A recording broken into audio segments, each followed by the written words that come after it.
Assalamualaikum warahmatullahi wabarakatuh. Di sini kami akan mempresentasikan mata kuliah Sistem Pemerintahan Daerah yang berjudul Analisis Politik Ahli Kewenangan Pengelolaan Guru SMA dari Pemerintahan Kabupaten kepada Pemerintahan Provinsi khususnya di Jawa Tengah. Yang disusun oleh Maya Sofiana 18.341.0061, Vivi Trihusnia 18.341.0040. Baik, di sini kami akan menjelaskan perjalanan sejarah daripada sistem pemerintahan daerah itu sendiri. Perjalanan sejarah otonomi daerah di Indonesia sangat menarik untuk dipelajari dan dikaji lebih dalam, terutama ketika perubahan dari masa rezim Orde Baru yang sentralitas ke masa reformasi yang akhirnya melahirkan model desentralisasi yang ditandai dengan dikeluarkannya Undang-Undang Nomor 32 Tahun 2004 tentang Pemerintahan Daerah. Dalam sistem desentralisasi, kekuasaan negara akan terbagi antara pemerintahan pusat, satu pihak, dan pemerintahan daerah di lain pihak. Desentralisasi juga dimaknai bahwa kewenangan pemerintahan didesentralisasikan ke daerah. Ini mengandung makna pemerintahan pusat tidak lagi mengurus kepentingan rumah tangga daerah.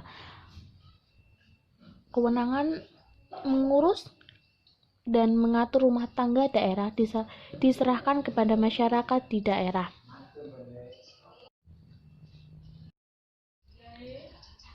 Di sini kami akan menjelaskan lebih spesifik ke desentralisasinya dan ahli wewenang dan manajemen guru di Provinsi Jawa Tengah. Oke, slide kedua, yaitu tujuan dari pengalihan kewenangan ini pada dasarnya agar pemerintah daerah bisa lebih fokus dalam meningkatkan kualitas pendidikan.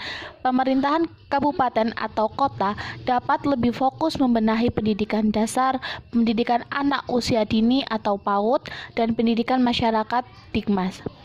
Pemerintahan kabupaten atau pemerintahan kota diharapkan bisa mengurusi ini secara optimal dan maksimal. Sementara pemerintahan provinsi dapat lebih memprioritaskan pendidikan menengahnya. Selain itu, Pemprov juga diharapkan bisa menuntaskan program yang dirancangkan pemerintahan pusat, yakni wajib belajar 12 tahun. Slide keempat, yaitu pelaksanaan Undang-Undang Nomor 32 Tahun 2004 tentang Pemerintahan Daerah ternyata telah menyebabkan beberapa permasalahan dalam pemerintahan Indonesia yang semakin kompleks dan dinamis, khususnya permasalahan di pemerintahan daerah berkenaan dengan pelaksanaan desentralisasi dan otonomi daerah. Permasalahan yang paling mudah untuk dilihat adalah adanya politisasi pendidikan yang semakin menguat saat para calon bupati atau wali kota menjadikan pendidikan sebagai isu hangat di samping isu sosial, ekonomi, dan keamanan. Pemilihan kepala daerah tidak akan terlepas dari janji-janji di bidang pendidikan, mulai dari sekolah gratis, beasiswa, hingga perbaikan sekolah. Contoh dari kebijakan pendidikan gratis terjadi di Kabupaten Rembang yang merupakan kebijakan politis dan populis yang diinisiasi oleh Bupati Rembang, Bapak Muhammad Salim. Selain itu, kebijakan pendidikan gratis juga terjadi di Kabupaten Sukoharjo, Kota Semarang, Kota Tegal. Slide selanjutnya yaitu pembahasan mengenai alasan mengapa kewenangan pendidikan menengah dialihkan kepada pemerintahan provinsi. Pada Undang-Undang Nomor 23 Tahun 2014 tentang Pemerintahan Daerah telah menempatkan kewenangan pemerintahan provinsi sebagai penyelenggara dan pengelola pendidikan menengah dan pendidikan khusus. Ada beberapa alasan, yaitu yang pertama, satu, untuk mengurangi disparitas pembangunan pendidikan menengah di kabupaten atau kota dan menciptakan mutu yang relatif sama di kabupaten atau kota dalam wilayah Provinsi Jawa Tengah. 2. Untuk menghindari politik lokal yang berimbas pada relatif lambatnya proses pembangunan pendidikan menengah di daerah. 3. Dalam rangka mendukung pencapaian salah satu visi dan misi dalam nawacita pemerintahan yang terkait dengan pendidikan, yakni meningkatkan kualitas hidup manusia Indonesia melalui program Pintar dalam kebijakan wajib belajar 12 tahun bebas pungutan. Kebijakan pengangkatan tenaga honorer di daerah menjadi PNS yang akan menimbulkan permasalahan walaupun pengangkatan tenaga honorer terpetakan pada tiap badan kepegawaian daerah atau yang disingkat dengan BKD di setiap daerah, tetapi belum menggambarkan kebutuhan kompetensi atas jabatan yang dibutuhkan oleh daerah. Secara umum, kecenderungan tenaga honorer ialah pegawai yang ada pada awalnya bergabung berdasarkan sistem kekerabatan, bukan berdasarkan kompetensi yang dipunyainya. Dan selain itu juga telah pemborosan anggaran keuangan negara dikarenakan seluruh pemerintah daerah kabupaten mengalokasikan sebagian besar APBD untuk membayar gaji dan tunjangan guru di berbagai daerah. Berdasarkan masalah-masalah di era desentralisasi tersebut, maka terlihat bahwa pengelolaan guru yang profesional ke depan harus membutuhkan perubahan strategi sehingga pemerintah provinsi mampu menjalankan tugasnya sesuai kebutuhan. Sistem resentralisasi dengan mengembalikan alih kewenangan pendidikan menengah dari pemerintah kabupaten ke pemerintah provinsi, maka akan mampu memfasilitasi untuk mengatur penyediaan.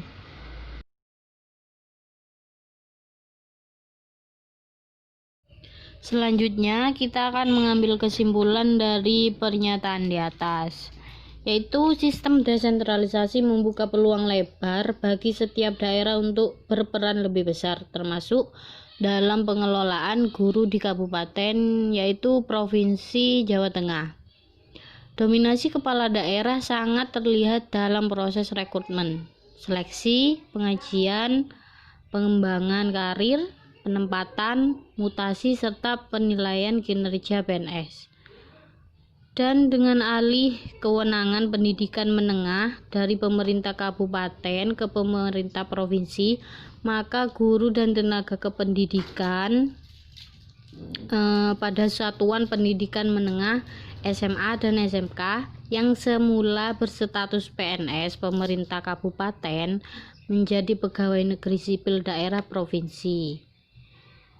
Dan alih kewenangan tersebut, maka pemerintah provinsi akan memiliki kewenangan dalam hal mengatur dalam seleksi, rekrutmen, pengangkatan, penempatan, mutasi PNS, khususnya guru dan kepala sekolah.